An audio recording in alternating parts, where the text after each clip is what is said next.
morning, everybody. I'm John Self, and for the last 27 years, I worked in the United States in 6 countries on 4 continents, recruiting executives, managers, and clinicians. And during that time, I've interviewed thousands of people, so I really know the art of the job interview. Today, I coach supervisors, managers, and executives to achieve their professional goals while enjoying and enriching professional and personal life. Welcome to Career Live, our weekly live stream where we discuss everything from your career, from the seemingly mundane to the complicated. So we're delighted to have you with us today. We want to begin today with the latest employment trend. You really got to hear this. This is wonderful. I saw this morning in a morning briefing that I get. First we had the Great Resignation. Then we had the post-pandemic quiet quitting emerged as employees pushed back against their bosses who wanted to end working from home. Then, as if this were a game of tit for tat, employers responded with quiet firing. Suddenly, employees found themselves cut out of key meetings and the opportunity for high-profile special projects, which meant advancement, more money. Now, according to Business Insider, and you can believe it or not, we now have something called grumpy staying. Okay, so let me explain that. As the market for supervisory management and executive jobs continues to tighten, workers are finding they can no longer hop, skip, and jump with ease to their next better paying job in a matter of days or at worst weeks. Now, the preliminary evidence suggests that they are hunkering down in a position they do not necessarily like or plan to keep for the longer term. And they are grumpy. They're not happy about it. Remember, this is a generation that has really never had to deal with big time layoffs, and so we can understand a little bit of this. Now, hold this thought, because I'll return to this grumpy staying phenomenon after this message. Today's Career Live is brought to you by Amazon's Associates Marketing Program. Now, they offer creators across America, including me, the opportunity to earn incentive payments for products and books we recommend. Now, this is a great program, not because I'm involved, but because single moms and others who are in the creator industry, which is a huge, important part of the American economy today, people with side hustles can earn additional income. And that includes people who are struggling to make ends meet, moms that are struggling to take care of their families, and some people have earned quite a bit of substantial income because they do product recommendations and reviews, and it really makes a meaningful difference in their lives. Now, I know, Amazon is a big target for some social critics, but like everything else in life, it is nuanced. Our current recommendations include a couple of journals, books to record your thoughts, and an actual book called Green Lights, the bestseller from Matthew McConaughey. We will add other items that we try out and like, or books we feel will help you advance your career and your life. The McConaughey book is a good read. Now, you can find links to our recommended products on our YouTube channel and our blog page every day. Now, not to worry, I'm not going to get rich doing this. Today's stream is also brought to you by SendSpark, an outstanding video email service that can help you build connections on LinkedIn as well as with others. You can connect using traditional video emails and direct messages. Now, video emails are rapidly becoming an important and very powerful tool for career management. And finally, by Guiding Your Career, the Guiding Your Career Academy, which is home to our latest updated career management courses, including Networking 3.0. So we are delighted that you're here with us today, and that you are.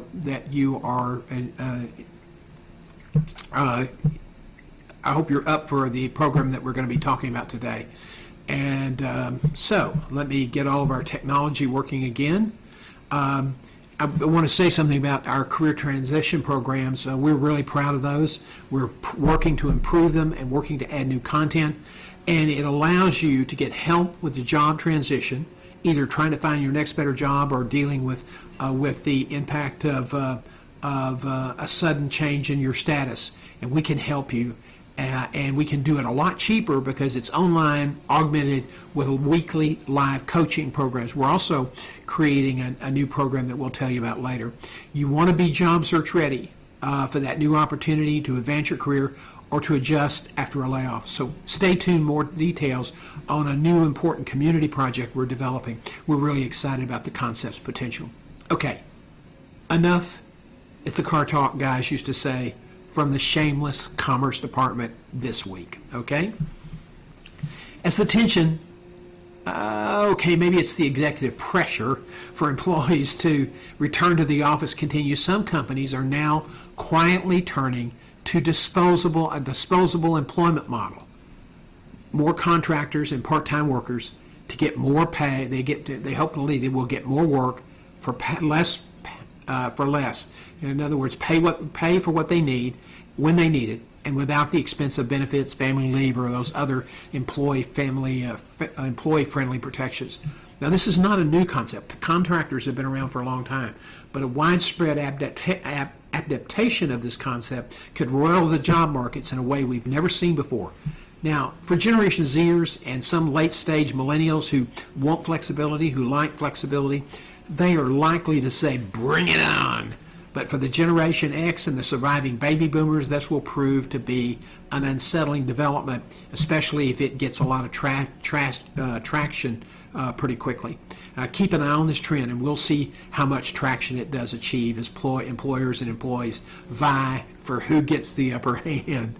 Okay, let's go back to grumpy staying. First, let me share an idea with you.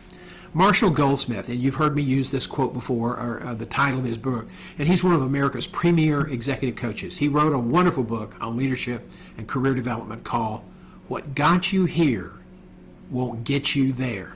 And if there was ever a quote that really summed up where we are now with the job market and the business climate, that is it. Now, people have never really spent much time thinking about career planning. I've always been able to get a job when I need one. It's changing.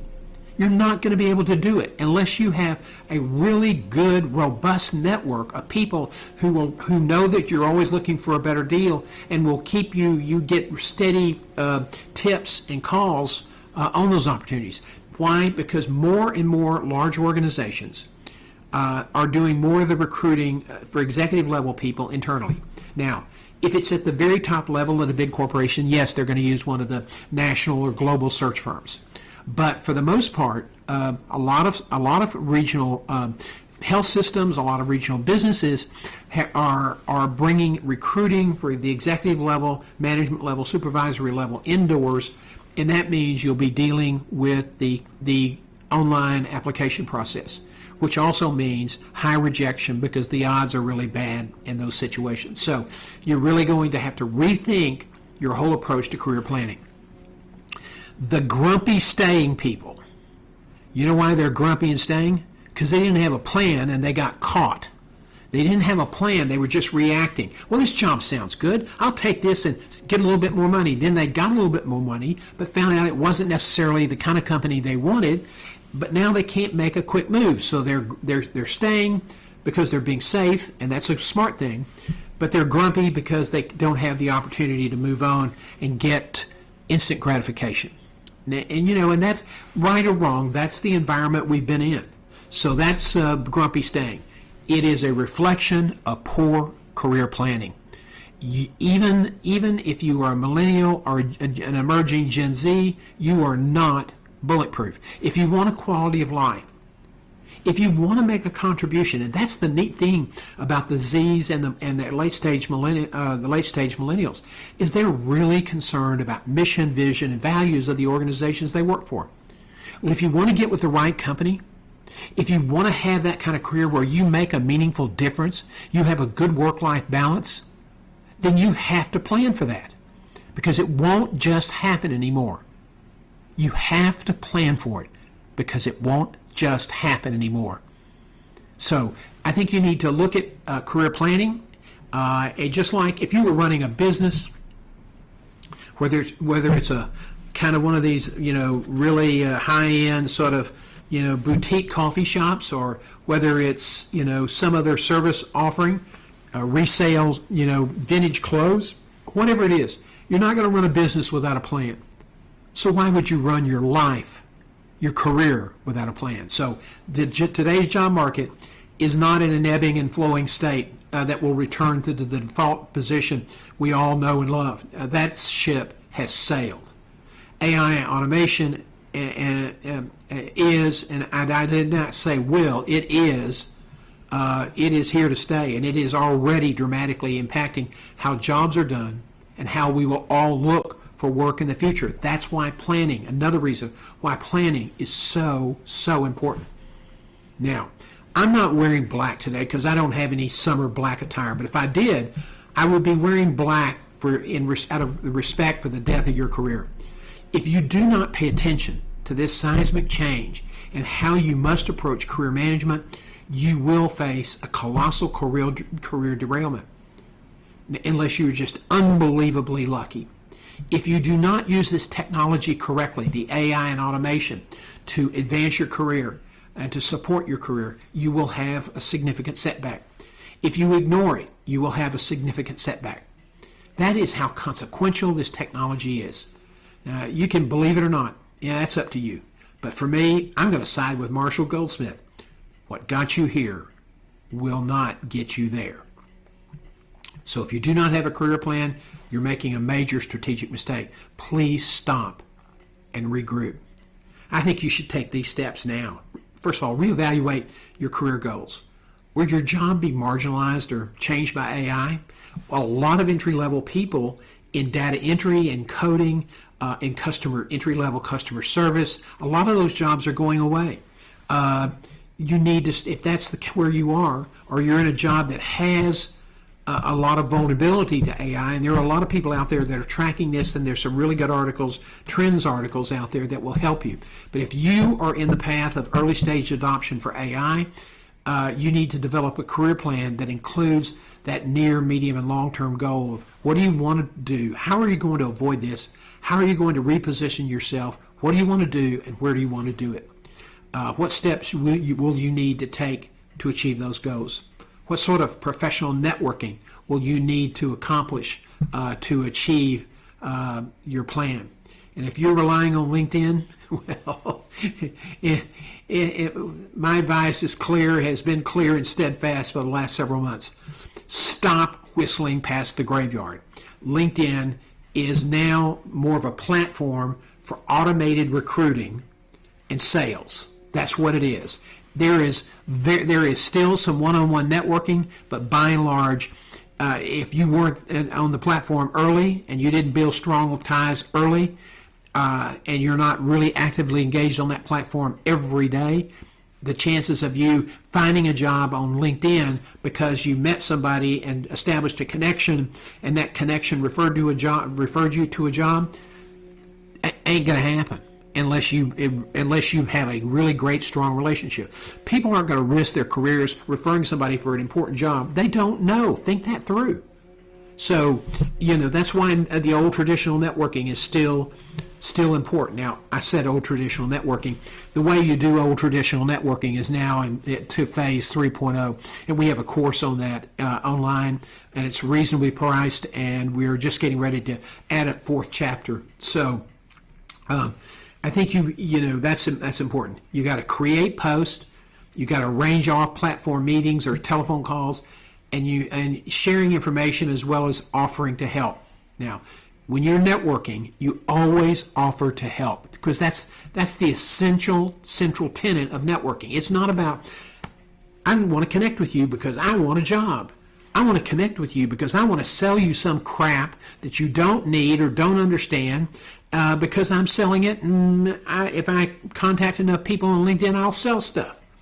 Well, that's good, but all that does is create a lot of noise on the platform. LinkedIn is important. I'm not saying it's not. But its effectiveness as a one-on-one networking tool crashed and burned when Microsoft took over, and there's no coming back from this disaster. The only people I know who are defending LinkedIn now are the hustlers and grifters and the recruiters who are increasingly using automation to go through all the profiles that are on LinkedIn. They can scan thousands of profiles. That's one of the benefits of being there. But if you're going to be there, you've got to be, and you want to be somebody who gets that is contacted for jobs, you've got to also post on a regular basis stuff that's relevant, that supports your mission, vision, and values, supports your strategic career plan. Now, people say, well, you sure do LinkedIn. What authority do you have? I've been on the platform for 19 plus years, and I've seen its effectiveness decline. The last 2 years have been really disheartening. I do know this: the value you derive from LinkedIn going forward will be the value you create, not the structure or the intent of the platform or management's desire to make it better for networking, because that's just not going to happen. That ship has sailed. They cannot fix it because they do not want to fix it. They do not see any value, to be perfectly honest. They don't see any value in fixing a problem if their revenue continues to flow. It's all about access now for advertisers and expensive recruiting tools. Okay, as I mentioned in passing, we are finalizing our final chapter 4 of Networking 3.0 and hope to finish that up this weekend and be posting it. And it has already been revised twice in a couple of weeks, so we're going to just go on and not let perfect be the enemy of good. But there have been some significant sort of changes in thinking about the best way to do networking in this increasingly automated environment. Okay, so stay tuned. By the way, if you're hoping for a job market that's going to be very static, dream on, it's just not going to change. It's not going to change. So there you go. I hope this is helpful information. If you have any questions or if you want to reach out to me, go to the chat and leave your comments, and we'll be happy to respond to you. As I said earlier, we're building a community. We're going to be announcing that, and it's going to be a paid membership structure, but there will be a lot of value for the money that you pay for membership. And it's a year-round commitment, and we will have career information and insight to help you manage your career more effectively. So there you go. That's in the process. So let's now answer some questions. I think that we've got a couple that we left over from last week, and so let me get those queued up here. John, when should I recruit references for my job search, and how many should I ask? Well, this is something that comes up all the time, and you might call this mundane, but the truth is, it's not mundane. It's an important part of the process. Hold on just a minute. Okay, there you go. Just want to be sure we had the comment section open. Let's talk about that because it is a mundane part of the search. But so many people make mistakes here because they wait to the end of the line before recruiting their references. Let me just offer a couple of sort of overarching themes. Number one, if you're an executive, senior director, executive, and you're making more than $150,000 a year, $200,000 a year, you need to understand that you're going to probably have to go through 6 or 8 searches to find that next better job, unless you're just really recruited for a specific instance and they come for you and they're hard and heavy for you. But if you're not, you're probably going to go through 4 to 6 is pretty common. So you don't want to have just 4 references for 6 searches, because that can wear them out. And you do not want to deal with reference fatigue. That is references that get tired of getting called all the time. They're not going to dish you, but they may not be as enthusiastic on the 4th call as they were on the 1st call. So there you are. Now let's talk about why you have 4 references. Well, you want a superior, a peer, somebody you worked for, somebody you worked with, somebody who worked for you, and then one more out of those 3 categories. And you have 4. Recruiters and companies have asked for 3 since the beginning of time.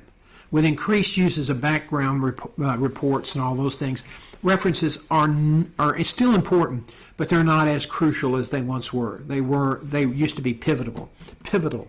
But you want 4.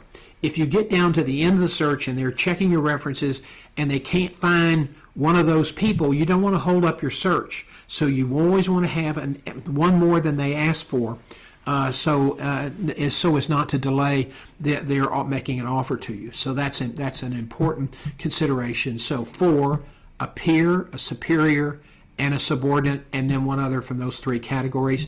A lot of people want to put personal references in there if they can't speak to the issues of the job. For example, if they're looking for a VP of sales, and they can't, and this reference that you're providing can't speak to how well you succeeded as a sales manager, how effective you were, then they are not a good reference. And companies will take them actually as a neutral reference. So be sure that your references can speak to the relevant subjects in the references. That's why if you're an executive level person, you have maybe 6 or 8 or 9 references so that you can pick and choose the best 4 to submit based on the issues at hand. And because you want to be sure that your references always always can speak to your accomplishments. When they say, well, I really couldn't speak to that, they say it more than once, that's not a good reference.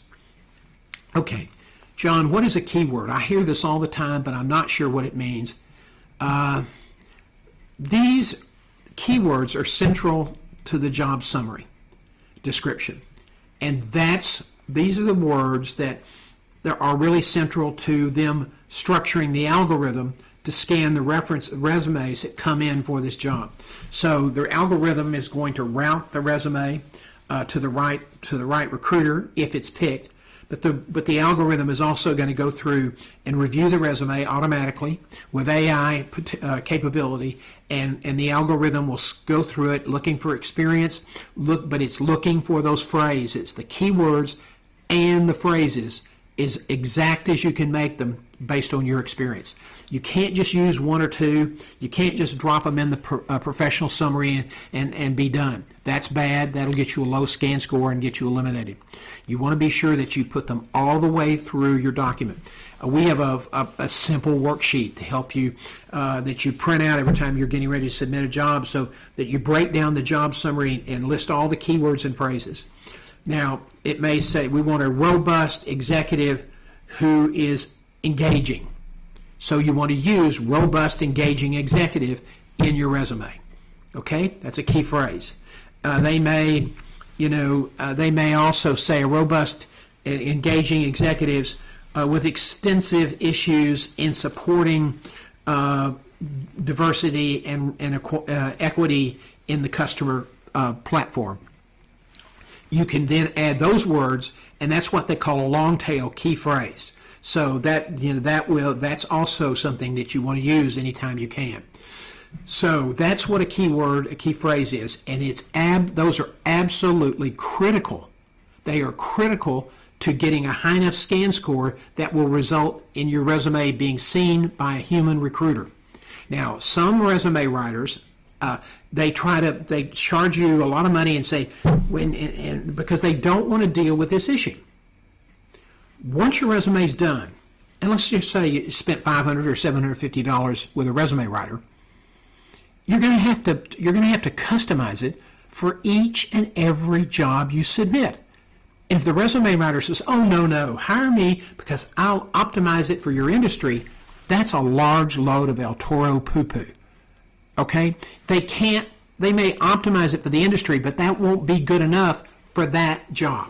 Okay, so don't be bowed over by people who give you that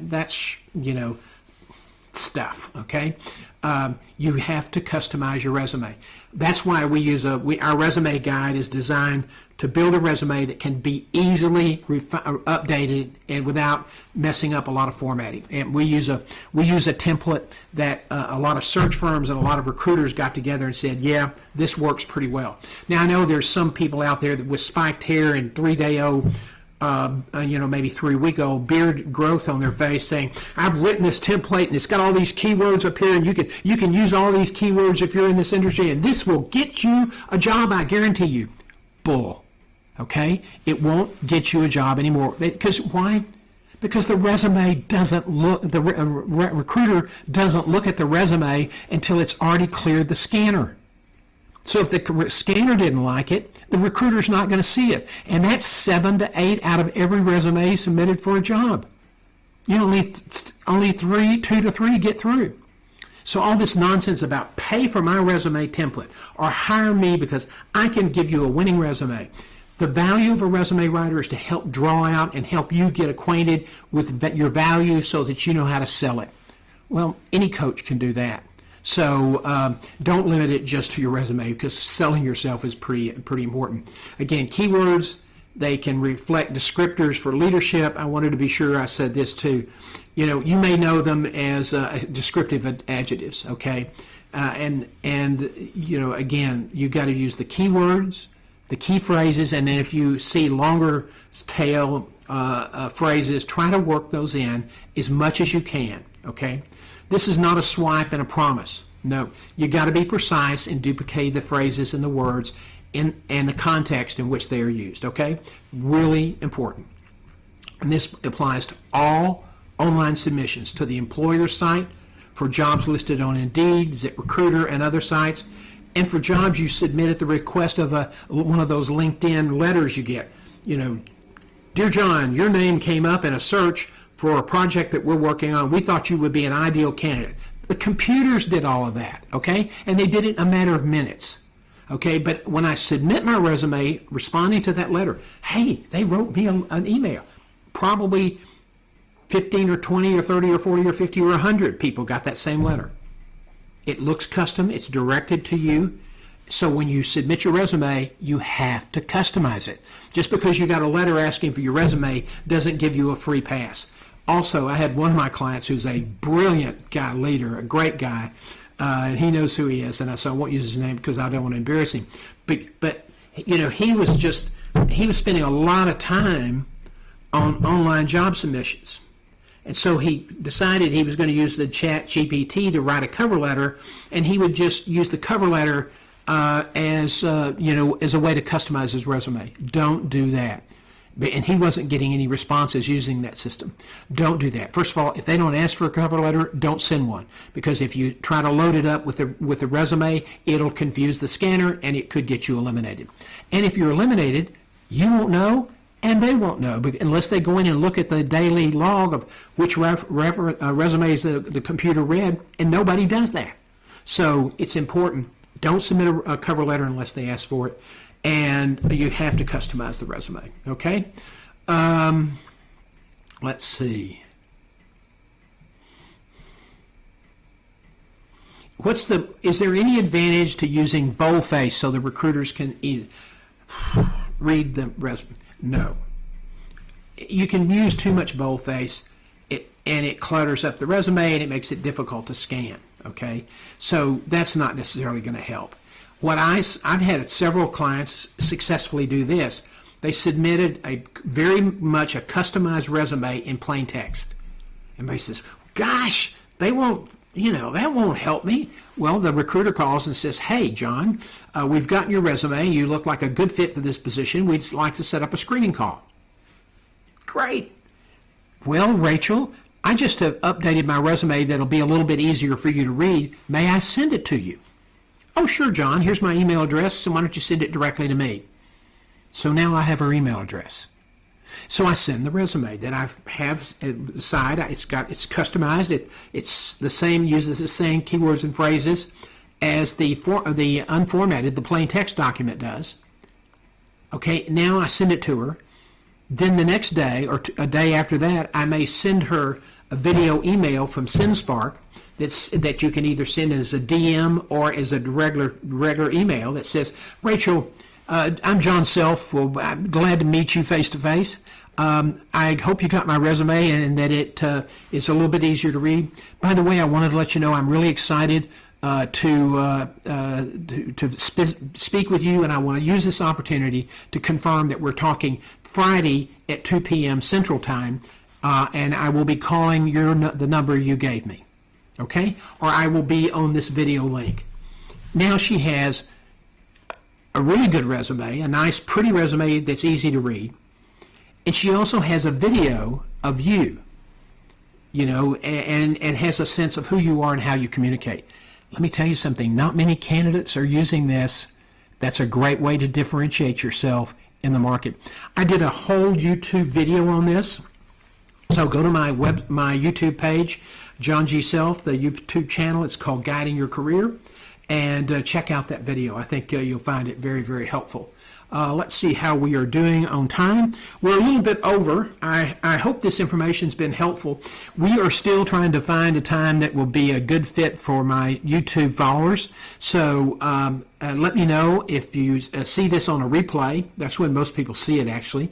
And let me know if you wanted to watch it live, what would be a good time to show it live. Let me tell you about the rest of the day. We'll be at noon. We'll be live on Instagram. At 4 o'clock, we'll be live on Facebook. And at 8 p.m. Central Time, we'll be live and crazy with the crowd over at TikTok. That's usually a big group.